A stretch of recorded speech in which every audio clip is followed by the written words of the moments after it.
So ayun, nakulayan na ang drawing na plano ngayong mahal na araw. Actually, ang dami naming plano kaso late na talaga kami magpa-reserve or magpa-book. So ang bagsak namin sa BGC. Hindi nakasama si Pareng Romel, si Pareng Ron kaya video call na lang. Si Tim naman may pasok kaya hindi nakasama. Pero okay lang kasi makakasama namin yung kaibigan naming isa na matagal naming hinahanap.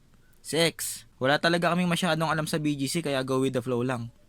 Nung nag-stop over kami nakita namin yung kakambal ni Jerry. Tapos may free taste na Quaker Oats kaya hindi namin pinalampas. Sinunggaban agad namin, yummy. After nun, nagmakdo kami pang tanghalian. Grabe yung traffic papuntang norte pero sa kalsada namin, super luwag kaya hayahay kami. Papunta pa nga lang kami, ang dami na namin nakitang mga malalaking statue. Nandun pa nga sila Daft Punk. At ayan na nga, yung sinasabi ko, may premonition na kami, may nagpaparamdam. Paglabas namin ng sasakyan, grabe ang init so gustong gusto na namin makapasok sa room namin. Kaso ang problema sa 23rd floor kami. Pero walang 23rd floor sa elevator. So kabado kami kasi ang alam namin, 13 yung malas na floor. Binago na ba? Pero okay lang kasi nasa kabilang elevator pala yung 23. Pagdating namin sa condo na inupahan namin, grabe nakahiga din. Para kasing namanhid na yung puwet namin kakaupo sa sasakyan. So ayan, mag-house tour muna tayo. Mo, sabay tayo maligo. Halos kompleto yung mga gamit, maganda ang banyo, may mga appliances din at mga kitchen utensils. May sofa, dalawang flat screen na lumalaban sa remote, dalawang aircon, malaking higaan at dalawang extra foam mattress. At may vault pa. Kaso wala naman kaming lalagay dyan. Ito na nga si Jerry, pinagkakainteresan yung mga kutsara. Kakadating lang namin, nagkalat agad si Resty ng soft drink sa sahig. Akala namin map yung vacuum kaya pinampunas nila. Lalo lang kumalat. Pasensya na, taga-ibang planeta kasi kami. Siguro to. Ayun, may map yan. Ayun, map yan. Map ba yan? Di ba vacuum yan? Vacuum yan naman. Nakapulot pa nga pala kami ng kape sa parking lot kaya mukhang mayaman talaga mga tao dito nagtatapon ng kape. After namin makapagpahinga, lumabas kami. Grabe, ang tatas pala ng mga building dito. Ang dami mong pwedeng silungan kapag tapat ang araw. Malawag ang kalsada kasi halos lahat lumabas sa mga probinsya. Kaya parang ghost town yung lugar. Salamat nga pala kay Resty at Jerry sa libre. Actually wala kaming ambag na Elmo dito kasi wala kaming trabaho ngayon. Pero nagagawa pa namin mag out of town. Ganyan kasarap ang buhay namin. Basta malakas loob mo, walang imposible. Pero syempre joke lang yun, may ambag kami ni Elmo kahit papano.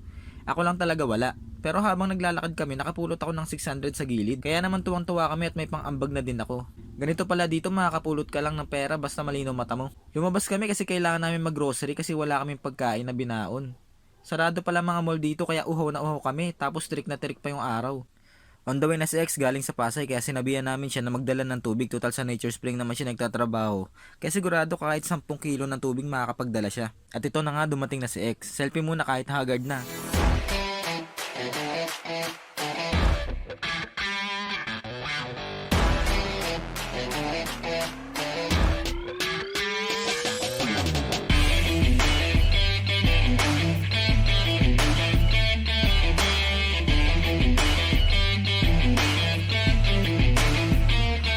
Grabe napawi uhaw namin. Problema, gutom na kami. Nagpunta kami ng MOA kasi yun lang yata yung bukas na grocery at doon na kami na malengke. Pag uwi namin, kami na next nagluto ng adobo para may ulam kami bago kami maligo sa pool. Okay ba yung chef? Okay yan. Chef namin. Okay. Ano pa flex na po? Okay. Sarap ba? Sarap boss. Kala ko hindi. Sarap, bossing. Sarap? Hindi pa natitikman. Sabihin mo lang masarap. Sarap. Ayun. Luto namin yan ni X. Pakilamero itong mga to. After namin kumain, naligo na kami sa pool kaso hindi rin kami nagtagal kasi sobrang lamig na. Pagbalik namin sa room, napagdesisyonan namin na mag-inom ng iced tea. Nakaisat kalahating bote pero okay lang kasi safe naman kami dahil nasa loob kami ng room at kahit na anong mangyari, pwede sila matulog agad. Hindi naman kami lasinggero pero ito talaga si Jerry B.I. yan. Bad example. Mahina pala sa inuman tong mga to. Bagsak agad. Unang bumagsak sa dalawang bote namin. May sumuka pa nga sa banyo, hindi ko na lang sasabihin kung sino. Sa sala ako natulog after ng iced tea session tapos silang apat sa kwarto. Nagising ako bigla ng 4 AM dahil nag-alarm yung cellphone ni X. Sobrang ingay, iniwan niya sa sala. Pinatay ko kaso paghiga ako, nag-alarm ulit. Nilagay ko sa kama nila kaso hindi naman din sila nagigising, halatang mga lasing. Oh, yung alarm nyo, patayin nyo yan. Yan si X nakabaluktot. Naka-aircon naman pero pawis na pawis si Jerry tsaka si Resty. Si Elmo di ko alam kung humihinga pa yan. Tumawag si Romel, si Ron, palibasa may love life na kaya di na sumasama. Yang love life na yan, nakasira talaga ng pagkakaibigan yan eh. Dapat tigil mo na yan, masira yung buhay mo. Hindi rin ako nakatulog, mag-aalas 6 na din, so nag-decide ako na mag-prepare ng almusal. Ayan yung bata na unang bumangon. Ang over pa to. Good morning. Good morning. Babe mo? Wala kang babe. Lasing ka. Magluluto na ako ng breakfast. Ano ito mo? Bread with egg. Kumakain ka ba nun? Yung nakamarinate yung ano? Ay, parang ano bang tawag din? Nabalot ng itlog yung ano. Mm. Sinawsaw yung tinapay. Oo.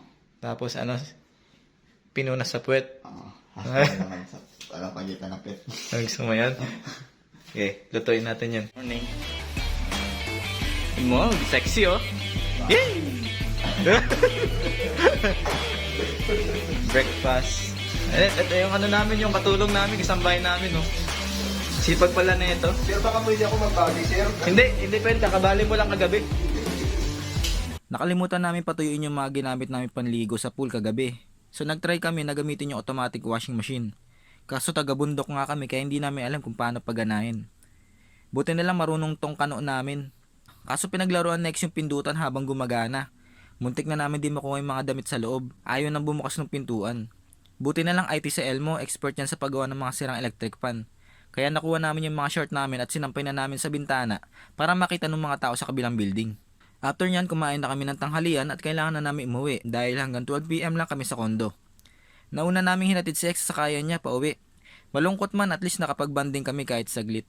Nung umuwi na kami sa Olongapo, naggala muna kami sa Ayala Harbor Point. Kaso ginutom kami kaya kumain muna kami para pag uwi namin sa bahay, diretso tulog na. Sunod namin hinatid sa Elmo at ayan na nga, nagkaabutan na ng mga pagpag.